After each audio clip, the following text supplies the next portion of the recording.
میں ابھی تھوڑی دیر پہلے کالج سے آ کر بیٹھا ہی تھا، تھکن کی وجہ سے میرا بدن چور چور ہو رہا تھا، جب اچانک چاچی کچن سے باہر آئی اور مجھے دیکھتے ہوئے بولی، زارون کیا ہوا، تمہاری طبیعت ٹھیک ہے؟ اچانک وہ میرے قریب آ کر کھڑی ہو گئی اور میرے بال ماتھے سے ہٹاتے ہوئے محبت سے لبریز لہجے میں بولی، میں نے جھجک کر ان سے فاصلہ قائم کیا۔ بے شک وہ بہت ماڈرن تھی، مگر میں ایک شریف لڑکا تھا اور ہمارے گھر میں ان سب چیزوں کو معیوب سمجھا جاتا تھا۔ میں انہیں دیکھتے ہوئے بولا، نہیں بس تھوڑا تھک گیا ہوں، تھوڑی دیر آرام کروں گا تو طبیعت بہتر ہو جائے گی۔ یہ بول کر میں اپنی جگہ سے کھڑا ہو گیا۔ ارادہ تو اب تھوڑی دیر آرام کرنے کا تھا، جب اچانک وہ میرے کندھوں پر ہاتھ رکھتے ہوئے بولی، میں دراصل مارکیٹ جانا چاہ رہی ہوں، اگر تم فری ہو تو مجھے لے چلو، تھوڑا ضرورت کا سامان خریدنا تھا۔ میں نے ایک نظر ان کے خوبصورت چہرے پر ڈالی اور سر کو ہلکی جنبش دیتے ہوئے بولا، میں فریش ہو جاؤں پھر آپ کو لے چلتا ہوں۔ یہ کہتے ہی میں نے قدم کمرے کی طرف بڑھا دیے۔ میرا دل عجیب سے انداز میں دھڑک رہا تھا۔ میرے چاچو کی شادی کو محض 2 مہینے کا عرصہ ہی بیتا تھا اور وہ بیرون ملک چلے گئے تھے، جس کی وجہ سے چاچی کی ساری ذمہ داریاں میرے کندھوں پر آ گئی تھیں۔ میں ان کی ذمہ داری اٹھانے سے گریز نہیں کر رہا تھا، مگر ان کا یہ انداز مجھے تھوڑا معیوب لگتا تھا۔ پاس آ کر کھڑے ہو جانا، ہاتھ لگا کر بات کرنا، نہ جانے کیوں مجھے ان کی نیت میں کھوٹ نظر آتا۔ مجھے معلوم تھا چاچو نے جانے سے پہلے ان سے یہی کہا ہوگا کہ تمہارا جو بھی کام ہو تم زاروان سے کہہ دینا، اور مجھے ان کے کام کرنے میں کوئی اعتراض بھی نہیں تھا، مگر ان کا یہ انداز مجھے ہمیشہ ہی کھٹکتے رہتا تھا۔ کمرے میں آ کر میں بھی کافی بیزار ہوا تھا، مگر اب وہ مجھے بول چکی تھی، اس وجہ سے میں ان کی بات کو نظر انداز نہیں کر سکتا تھا۔ میں نے واش روم کا رخ کیا، کپڑے تبدیل کیے اور میں نے سکون کا سانس لیا اور تھوڑی دیر آرام کرنے کا ارادہ تھا، لیکن مجھے معلوم تھا وہ نیچے میرا انتظار کر رہی ہوں گی اور میں انہیں مزید انتظار نہیں کروانا چاہتا اور نہ ہی مناسب لگتا ہے۔ تو میرے سوچنے کے بالکل ٹھیک مطابق وہ لاؤنج میں بیٹھی ہوئی تھیں، بیگ ان کے پاس ہی رکھا ہوا تھا، جس کا مطلب تھا کہ میں ان سے بہانہ بھی نہیں کر سکتا تھا، تب بھی وہ ناراض ہو جاتی تھی۔ میں نیچے پہنچا تو وہ فوراً کھڑی ہو گئیں اور مجھے دیکھتے ہوئے چہک کر بولی، زارون ہم تمہاری بائک پر جائیں گے، جبکہ میں فوراً بولا، نہیں چاچی، ممی اعتراض کرے گی، ہم گاڑی میں چلتے ہیں۔ میری بات سن کر انہوں نے ایک مشکوک نگاہ میرے وجود پر ڈالی اور سوالیہ بولی، کس لیے؟ بھابی کس بات کے لیے اعتراض کریں گی؟ دیکھو اگر کوئی مسئلہ ہوا تو میں اس مسئلے کو سنبھال لوں گی، میں تمہارے ساتھ بائک پر ہی جانا چاہتی ہوں، واپسی جلدی ہو جائے گی، گاڑی میں بہت ٹریفک ملتے ہیں، بائک میں تم آرام سے کسی بھی جگہ کسی بھی رستے سے نکال سکتی ہو۔ ان کی بات درست تھی، لیکن وہ میرے پیچھے چپک کر بیٹھتی تھی، یہی وجہ تھی مجھے وہ ناگوار گزرتی تھی، مگر مجبوری تھی، اس لیے میں خاموشی سے باہر چل پڑا۔ بائک پورچ میں ہی کھڑی تھی، میں جیسے ہی بائک پر بیٹھا تو فوراً ہی وہ مجھ سے لگ کر بیٹھ گئی۔ میں دھیمی آواز میں بولا تھا، تھوڑا فاصلہ قائم کر لے، مگر انہوں نے میری بات کو سنا ہی نہ انسنا کر دیا۔ میں نے خاموشی سے بائک سٹارٹ کی اور مارکیٹ کی طرف روانہ ہو گیا۔ میرے چہرے پر 12 بجے ہوئے تھے، مجھے بار بار ممی کی ہوئی باتیں ستا رہی تھیں۔ کل رات جب میں اپنے دوست کے گھر سے لوٹا تو میری ممی نے مجھے اپنے کمرے میں ہی بلا لیا تھا اور کافی پریشان نظر آ رہی تھی۔ میں نے جب وجہ پوچھی تو کہنے لگی، تمہارا رشتہ تمہاری تائی کے گھر کرنا ہے، مگر تمہاری چاچی کے ساتھ بڑھتی نزدیکیاں تمہاری تائی کو ٹھٹکنے پر مجبور کرتی ہیں۔ 2 دن سے لگاتار مجھ سے وہ بات کرنے کا ذکر کر رہی تھی۔ زارون کچھ زیادہ ہی دیورانی میں دلچسپی لے رہا ہے، تمہاری اس پر نظر رکھوں، نوجوان نسل ہے، کچھ غلط قدم نہ اٹھا لے، مسئلہ ہو جائے گا۔ ہمیشہ یاد رکھنا زارون، تم یاد رکھنا، تمہارے باپ نے بہت محنت سے عزت کمائی ہے، اگر تم نے ان کی عزت پر بھی ذرا برابر بھی داغ ڈالا تو وہ تمہیں کبھی معاف نہیں کریں گے، اور میں بھی تمہیں کبھی معاف نہیں کروں گی۔ ہماری نظروں میں جو معیار تم نے بنایا ہوا ہے، اگر کبھی تمہارا وہ معیار ختم ہوا تو ہمیشہ یاد رکھنا، میں زندگی بھر تمہیں اپنا چہرہ نہیں دکھاؤں گی۔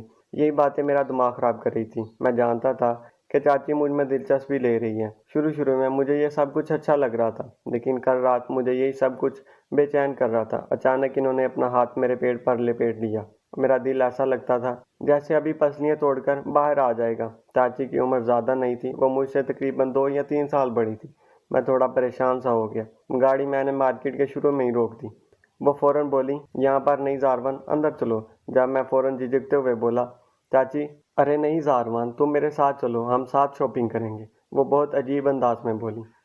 ایک لمحے کے لیے مجھے ایسا محسوس ہوا جیسے رشتے میں وہ میری چاچی نہیں بلکہ میری گرل فرینڈ لگتی ہیں۔ میں نے ایک لمبی سانس لی اور ان کے خوبصورت چہرے کو لکھتے ہوئے بولا، میں معذرت چاہتا ہوں، لیکن کالج جانے کی وجہ سے میں تھک چکا ہوں، آپ شاپنگ کریں اور مجھے کال کر دینا، میں آپ کو لینے آ جاؤں گا۔ یہ کہتے ہی میں ٹھہرا نہیں تھا بلکہ گاڑی کو ریورس کر کے میں سیدھا اپنے دوست کے گھر کی طرف روانہ ہو گیا۔ میرا دل دماغ بالکل کام نہیں کر رہا تھا۔ میں جانتا تھا کہ اگر میں ان کے ساتھ ہوا تو وہ میرا ہاتھ تھام کر چلیں گی، اور میں اب ایسی کوئی حرکت نہیں کرنا چاہتا تھا جو میرے لیے باعث شرمندگی بنے۔ مختصر مسافت کے بعد میں اپنے دوست کے فلیٹ پہنچ گیا اور وہ مجھے دیکھ کر خوب خوش ہوا اور مجھے اپنے روم میں لے گیا۔ ہم دونوں بات چیت کر رہے تھے جب وہ اچانک بولا، ایسے تمہاری وہ نئی چاچی کیسی ہے؟ اس دن وہ تمہارے ساتھ بہت اچھی لگ رہی تھی۔ سب ٹھیک ہے بھائی، یا پھر کوئی بات بن چکی ہے؟ اس نے معنی خیز انداز میں مجھے کچھ سمجھانا چاہا۔ لمحے بھر کے لیے میرا دل کیا کہ میں اس کا منہ توڑ دوں، مگر میں نے اپنا لہجہ ہموار کرتے ہوئے نفی میں سر ہلایا اور اس کی جانب دیکھتے ہوئے بولا، تمیز سے بات کرو، ماں کے برابر ہے وہ میری، جو تمہاری سوچ ہے اس کا مطلب بہت اچھے سے جانتا ہوں۔ ابھی میں مزید کچھ کہتا اس سے پہلے ہی میرا موبائل رنگ ہونے لگا۔ میں نے موبائل نکال کر دیکھا تو سامنے چاچی کا نمبر جگمگا رہا تھا۔ میں نے گہری سانس لیتے ہوئے موبائل کو کان پر لگایا اور ابھی کچھ کہتا اس سے پہلے ہی وہ لاڑ بھرے انداز میں بولی، پلیز زاروان، میرے ساتھ مارکیٹ آ جاؤ، میرا بالکل بھی دل نہیں لگ رہا، تم جانتی ہو میں تمہاری پسند کے علاوہ کوئی چیز نہیں خریدتی۔ ایک لمحے کے لیے تو میرا دل کیا کہ میں انہیں غصے میں جھڑک دوں، مگر سامنے دوست بیٹھا وہ مجھے ہنس کر دیکھ رہا تھا۔ دراصل میرے موبائل کا اسپیکر خراب ہونے کی وجہ سے باہر تک آوازیں آ رہی تھیں۔ میں نے ضبط کا گھونٹ پیا اور جی بول کر فون رکھ دیا۔ ابھی میں کچھ کہتا اس سے پہلے ہی میرا دوست کہکے لگا کر ہنسا اور مجھے دیکھتے ہوئے بولا، بھائی تم تو انہیں ماں مان رہے تھے، مگر یاد رکھنا تمہاری وہ ماں تمہیں اپنا شوہر۔ ابھی وہ بات پوری ہی نہیں کر پایا جب میرا ہاتھ اٹھا اور اس کے چہرے پر نشان چھوڑ گیا۔ اس کی آنکھوں میں دیکھتے ہوئے غصے سے بولا، اپنی اوقات میں رہو، آئندہ کے بعد تم نے میرے گھر کی عورتوں کے بارے میں کی تو میں تمہارا منہ نوچ لوں گا۔ یہ بات بول کر میں ٹھہرا نہیں بلکہ غصے میں گھر سے باہر آ گیا۔ میرا دماغ 7ویں آسمان پر پہنچ چکا تھا اور غصے سے میری رگیں تن ہو گئی تھیں۔ آج سے پہلے مجھے کبھی اتنا گھٹیا بات میرے دوست نے نہیں کی تھی۔ بے شک میری کئی لڑکیوں کے ساتھ سلام دعا تھی، کئی لڑکوں کے ساتھ گھریلو مسائل پر بات ہوتی تھی، لیکن ایک بات صاحب میں بہت اچھی تھی، آج تک کسی نے میری ماں بہن کے بارے میں یا میری کزن کے حوالے سے کوئی بات نہیں کی تھی۔ مگر اس بدتمیز شخص کو بات کرنے کی تمیز ہی نہیں تھی۔ کئی دوست اس سے دور بھاگتے اور میں نے آج بھی اس سے ہمیشہ کے لیے جیسے کنارہ کشی کر لی۔ ایک مختصر مسافت کے بعد میں مارکیٹ پہنچ گیا۔ میں نے کال کر کے انہیں اپنے کی اطلاع دے دی۔ وہ خود ہی میرے پاس پہنچ آئی تھیں۔ میں یہاں وہاں دیکھ رہا تھا جب اچانک پیچھے سے آ کر انہوں نے میرے بازو میں اپنا بازو ڈال لیا تھا اور میرے ہاتھوں سے میرا موبائل فون لیتے ہوئے بولی، تھینک یو سو مچ زاروان، مجھے معلوم تھا تم ضرور آؤ گے، چلو ہم دونوں شاپنگ کرتے ہیں۔ یہ کہتے ہی وہ مجھے مارکیٹ لے گئیں اور ہم اندر داخل ہو گئے۔ ایک عجیب سی جھجک مجھے محسوس ہو رہی تھی۔ کئی بار ان کے ساتھ اپنا ہاتھ نکالنے کی کوشش کی مگر ہر بار ناکام رہا۔ وہ اپنی دنیا میں ایسے مگن ہو گئیں جیسے واقعی میں ان کا شوہر ہوں۔ مجھے ساری باتیں بہت ڈسٹرب کر رہی تھیں جب اچانک میری فکر ایک آدمی سے ہوئی۔ ابھی وہ مجھے پلٹ کر کچھ کہتا ہے اس سے پہلے ہی میری چاچی بول پڑی، اندھے ہو، نظر نہیں آ رہا، دھیان سے چلو۔ جب اچانک وہ آدمی بولا، تو آپ اپنے شوہر کو دوسری طرف لے کر چلیں، انہیں تمیز نہیں ہے، اندھا دھند آپ دونوں چل رہے ہیں، کیا زمانہ آ چکا ہے۔ یہ کہتے ہی وہ آگے بڑھ گئے، جبکہ میں نے پریشان ہو کر چاچی کی جہان نہ دیکھا اور پھر میں دنگ سے رہ گیا۔ ان کے چہرے پر مسکراہٹ پھیلی ہوئی تھی اور وہ آگے بڑھ چکی تھی۔ میرا دل اب دھڑکنا بھول چکا تھا۔ کیا واقعی چاچی میرے اندر دلچسپی لینے لگی تھی؟ یہ سوچ آتے ہی مجھے سب کچھ تحلیل ہوتا ہوا محسوس ہوا۔ کافی دیر تک وہ مارکیٹ گھومتی رہیں مگر مجھے انہوں نے 2 شرٹ دلائیں۔ میرے لاکھ منع کرنے کے باوجود بھی انہوں نے میری ایک بات نہیں سنی۔ ان کا کہنا تھا کہ تمہارے چاچو نے پیسے بھیجے ہیں اور مجھے سختی سے تاکید کی ہے کہ میں خود بھی شاپنگ کروں اور تمہیں بھی لا کر دوں، کیونکہ ان کا ماننا ہے کہ تم میرا بہت خیال رکھتی ہو اور ویسے بھی اس میں شک نہیں ہے۔ یہ بات بول کر وہ مزید آگے بڑھ گئیں۔ ان کا ارادہ ابھی اور شاپنگ کرنے کا تھا مگر اب گھر سے کالز آ رہی تھیں۔ میں نے بہت مشکل سے انہیں مارکیٹ سے نکالا تھا اور گھر کی راہ لی۔ وہ میرے کندھے پر ہاتھ رکھے ہوئے بیٹھی تھی۔ میں اپنے ہی دھن میں موٹر سائیکل چلا رہا تھا جب انہوں نے اپنا سر میرے کندھے پر رکھا۔ میں نے ضبط سے آنکھیں بند کی تھیں۔ یہ میرے ساتھ کیا ہو رہا ہے؟ مجھے کچھ سمجھ نہیں آ رہا تھا۔ اچانک ان کی آواز میرے کان کے پردے سے ٹکرائی اور مدھم سی آواز میں بولی، زاروان، مجھے تم سے ضروری کام ہے، ایک بہت ہی ذاتی کام، میرا کام کرو گے نا؟ ایک لمحے کے لیے میرا دل کیا کہ میں گاڑی کو یہی روک دوں اور انہیں یہی اتار کر بولوں، آپ اکیلے گھر آ جانا، میں جا رہا ہوں۔ مگر میں نے ضبط کیا اور سر کو ہاں میں ہلاتے ہوئے بولا کہ اگر میری اقرار تم سے ممکن ہوگا تو میں ضرور کروں گا، اور معذرت، میں انہیں کوئی امید نہیں دلانا چاہتا تھا، اس لیے میں نے صاف گوئی کا مظاہرہ کیا، اور ایک مختصر مسافت کے بعد ہم گھر پہنچ گئے۔ پورچ میں جیسے ہی گاڑی رکی، میری نگاہ سامنے مین انٹرسٹ پر گئی۔ ممی اور تائی وہیں کھڑی ہوئی تھی، ہم دونوں کو دیکھ رہی تھی۔ چاچی کی نگاہ بھی ان پر نہیں گئی تھی۔ وہ میرے کندھے پر ہاتھ رکھتے ہوئے بولی، تھینک یو سو مچ، اگر آج تم مجھے مارکیٹ نہیں لے جاتے تو کل میرے لیے بہت مسئلہ تھا۔ یہ بول کر وہ اندر کی طرف بڑھ گئی۔ ممی اور تائی کو انہوں نے دھیمی آواز میں سلام کیا تھا اور اپنے کمرے کا رخ لیا تھا۔ میں نے بھی اپنے قدم اپنے کمرے کی طرف بڑھائے۔ کمرے میں لے جاتے ہوئے وہ مجھ پر برس پڑی۔ یہ کیا تماشا ہے؟ یہ کیا لگا رکھا ہے تم نے؟ کل رات بھی تمہیں سمجھایا تھا کہ اس عورت سے فاصلہ قائم کرو، تمہیں کیوں اپنا کردار خراب کرنا چاہتی ہو؟ تم جانتی ہو وہ کتنی اوچھ عورت ہے، پیسہ ہونے کے باوجود اسکول میں جاب کر رہی ہے۔ تمہارے چاچو سے بات کی تو صاحب کہتے ہیں میری بیوی کا شوق ہے، میں منع نہیں کر سکتا۔ ارے بھلا اس کو بتائے ہمارے خاندان میں جوان بچے ہیں، یہ عورت نوکری کرے گی تو لڑکیوں پر کتنا برا اثر پڑے گا، اور تم ہو کے آگے آنے والی نسلوں کو بھی بگاڑ رہے ہو۔ ایک جوان جہان غیر محرم عورت کو لے کر سارے جہان میں گھوم رہے ہو۔ تمہیں معلوم ہے تمہاری رکھو تائی مجھے کیا بول رہی تھی کہ بہن اپنے بچوں پر نظر رکھو، اس کے کچھ لچھن ٹھیک نہیں لگ رہے، زارون حد میں آ جاؤ ورنہ مجھ سے برا کوئی نہیں ہوگا۔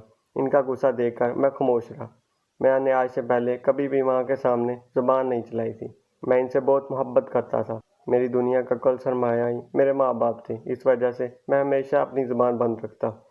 میں نے خاموشی سے جی ماں بولا تھا اور اپنے کمرے میں آ گیا۔ میرے دماغ میں مسلسل چاچی کی باتیں گونج رہی تھیں۔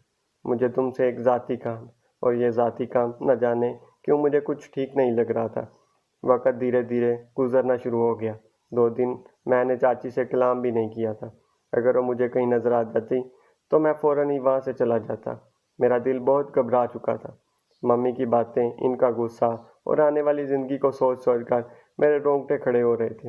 ان کا مجھ میں مسلسل دلچسپی لینا مجھے بہت کچھ سمجھا چکا تھا۔ یہ وجہ تھی کہ میں کوئی غلط قدم نہیں اٹھانا چاہتا تھا، اور آج بھی معمول کا ہی دن تھا۔ میں اپنے کمرے میں بیٹھا لیپ ٹاپ پر کالج کا کام کر رہا تھا جب اچانک میرے کمرے کے دروازے پر دستک ہوئی۔ سمجھا ممی ہوگی، اسی لیے بے دہانی میں اندر آنے کی اجازت دے دی، مگر اندر ممی نہیں چاچی داخل ہوئیں۔ اتفاقاً میں شرٹ لیس تھا، اسی وجہ سے میں تھوڑا گھبرا گیا اور جلدی سے برابر میں رکھی ہوئی شرٹ پہن لی۔ اچانک ہی وہ ہنسے ہوئے میرے قریب آئی اور میرے کندھے پر ہلکا تھپڑ مارتے ہوئے بولی، ارے لڑکے، تم ایسے شرما رہے ہو جیسے کوئی لڑکی ہو۔ ان کی بات سن کر میں جم گیا۔ 2 دن سے میں ان سے چھپتا رہا، مگر آج رات اس پیر وہ میرے کمرے میں آ گئی۔ ان کی طرف دیکھتے ہوئے فوراً بولا، کوئی کام ہے؟ کچھ چاہیے؟ آپ کو جلدی سے بستر پر کھڑا ہو گیا جب اچانک میرے ہاتھ تھام کر مجھے واپس بستر پر بٹھا چکی تھی اور میرے سامنے بیٹھ گئی۔ میں بری طرح گھبرا رہا تھا۔ رات کے اس پیر ان کے ساتھ اپنے کمرے میں رہنا مجھے بہت معیوب لگ رہا تھا۔ وہ مجھے دیکھتے ہوئے بولی، 2 دن تم مجھ سے بات کیوں نہیں کر رہے؟ لیکن تم نہ جانے کہاں غائب ہو۔ 2 دن سے تم سے بات کرنا چاہ رہی تھی، لیکن تم نہ جانے کہاں غائب ہو۔ تمہیں معلوم ہے میں کتنی مشکل میں ہوں؟ کیا تم میرا ایک ذاتی کام کر سکتے ہو؟ انہوں نے اب میرے دونوں ہاتھ تھام لیے۔ میرا دل بہت زور سے دھڑکنے لگا۔ میں لڑکا تھا، جوانی کی دہلیز پہ تھا۔ میں جانتا تھا اگر اس عورت نے ایک قدم بھی آگے بڑھایا تو میں اپنا کنٹرول کھو دوں گا۔ میں نے سر جھکا لیا اور دھیمی آواز میں بولا، میں مصروف تھا۔ کیا ذاتی کام ہے آپ کا؟ یہ کہتے ہوئے بھی میری زبان لڑکھڑا رہی تھی۔ میں نے زبر سے آنکھیں بند کی، کیونکہ مجھے معلوم تھا وہ بات جو بولے گی وہ سننے کی ہمت مجھ میں نہیں ہے۔ ایک لمحے کے لیے میرا دل کیا میں سب چھوڑ چھاڑ کر اس کمرے سے چلا جاؤں، مگر میں نے خاموش رہنے میں عافیت جانی۔ اتنے دن سے ان کی حرکتیں برداشت کر رہا تھا، آج بھی چاہتا تھا کہ اصل بیچ میرے سامنے آ جائے کہ وہ ایسی عجیب حرکتیں کیوں کرتی ہیں۔ ابھی میں کچھ کہتا اس سے پہلے ہی ان کے رونے کی آواز میرے کان کے پردوں سے ٹکرائی۔ میں نے ایک جھٹکے سے سر اٹھا کر ان کو دیکھا تو ان کی آنکھوں سے آنسو بہنا شروع ہو گئے۔ میں نے فوراً گھبرا گیا اور ان کو دیکھتے ہوئے بولا، اور روتے ہوئے میرے سینے سے لگی۔ میرا دل دھڑکنا بھول گیا۔ وہ کہنے لگی، میری زندگی بہت مشکل میں الجھی ہوئی ہے زاربان، مجھے معلوم ہے بڑی بھابھی اور تمہاری ممی میرے بارے میں کیا سوچتی ہیں، لیکن میں سچ بتاؤں میں تم میں اپنے چھوٹا بھائی تلاش کرتی ہوں۔ تم جانتی ہو میرے بھائی کو، اس کی آمدنی اتنی اچھی نہیں ہے۔ گھر کا خرچ بہت مشکل سے چلتا ہے، اسی لیے میں جاب کر رہی ہوں تاکہ اپنے گھر والوں کی مدد کر سکوں۔ ان کو ان کے حال پر نہ چھوڑوں۔ میں جانتی ہوں تمہارے چاچو کے پاس بہت پیسے ہیں، لیکن یہ پیسے میری ماں کو گوار نہیں۔ ان کا ماننا ہے اگر تم اپنے شوہر سے پیسے لے کر ہمیں دو گی تو تم پر بوجھ بن جائیں گے۔ اگر تم اپنی فیملی کے لیے کچھ کرنا چاہتی ہو تو اپنے بلبوتے پر کرو۔ یہی وجہ تھی کہ میں نوکری کر رہی تھی، مگر یہاں سب کو اعتراض ہے اور کہتے ہیں جب کسی کام پر چک چک ہو جائے تو برباد ہی ہو جاتا ہے۔ میں ایک بڑے اسکول میں جاب کر رہی ہوں۔ وہاں کا پرنسپل بہت گھٹیا انسان ہے۔ بہانے بہانے سے مجھے آفس بلاتا ہے اور جسم کو چھونے کی کوشش کرتا ہے۔ وہ بہت برا انسان ہے۔ اس کی باتیں اتنی گھٹیا ہیں جس کی کوئی حدود نہیں۔ ایک ہفتے کے لیے اس نے مجھے زنا کرنے کی دعوت دی تھی۔ کہتا تھا اگر تم نے میرے ساتھ تعلقات قائم نہیں کیے تو میں تمہاری جاب ختم کر دوں گا، بلکہ ذلیل کر کے آفس سے نکالوں گا۔ مجھے کوئی سمجھ نہیں آ رہی میں کیا کروں۔ میری عزت کا سوال ہے، میرا کیریئر برباد ہو جائے گا۔ میں کیسے اپنے خاندان کو سپورٹ کروں گی؟ ان کی روتی کی آواز میرے اعصاب چیخنے لگے۔ میں نے انہیں اپنے وجود سے دور رکھا اور ان کو دیکھتے ہوئے بولا، یہی دنیا کا دستور ہے۔ کوئی محنت کرنا چاہتا ہے تو ان کو غلط راہ پر لگا دیا جاتا ہے۔ مگر آپ پریشان نہ ہو، میرا دوست ہے، اس کا بھائی میڈیا سے تعلق رکھتا ہے۔ آپ کو بس تھوڑی محنت کرنی ہوگی، پھر سب کچھ آپ کے ہاتھ میں ہو جائے گا۔ فوراً بولیں کیا مطلب؟ اور پھر میں نے دھیرے دھیرے انہیں اپنا منصوبہ سمجھا دیا۔ 2 دن بعد ان کا کام پورا ہو چکا تھا اور انہوں نے ویڈیو میرے فون پر سینڈ کر دی تھی۔ دراصل میں نے چاچی سے کہا تھا کہ آپ کو جب وہ آدمی پریشان کرے تو آپ الٹی سیدھی باتیں بنائیں، تب آپ کی ایک ویڈیو بنا لینا اور اس کے بعد کام میرا ہوگا۔ پھر وہی ہوا، اس نے اپنے دوست کو ویڈیو بھیجی تھی جس کے ذریعے اس پرنسپل کو جیل ہو گئی۔ خاتون کو ہراس کرنے کے مقدمے میں انہیں گرفتار کر لیا۔ حکومت نے چاچی کو ایک اچھی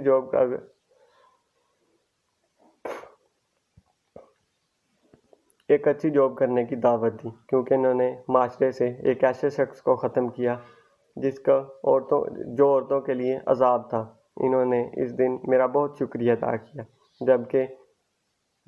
جبکہ میں نے بھی ان کا بہت شکریہ ادا کیا۔ انہوں نے مجھے اتنا قابل سمجھا کہ میرے پاس وہ اپنی پریشانی لے کر آئیں۔ ممی تائی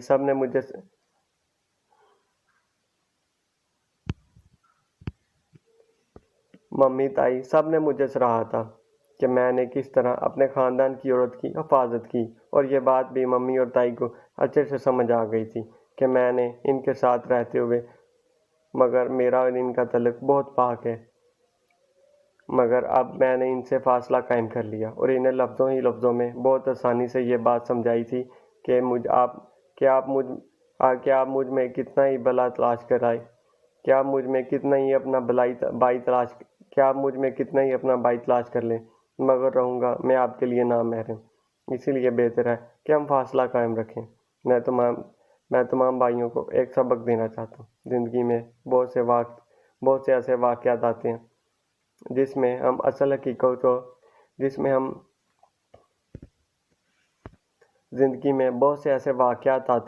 ہم زندگی کی اصل حقیقت کو سمجھ لیں، زندگی میں ایسے بہت سے واقعات آتے ہیں جس میں ہم اگر زندگی کی اصل حقیقت کو سمجھ لیں تو اس کے بعد زندگی میں ایسے بہت سے واقعات آتے ہیں اگر ہم اس میں زندگی کی اصل حقیقت کو جانچ لیں، اس کے بعد سوال اٹھائیں۔ دوستو، ویڈیو کی آخر میں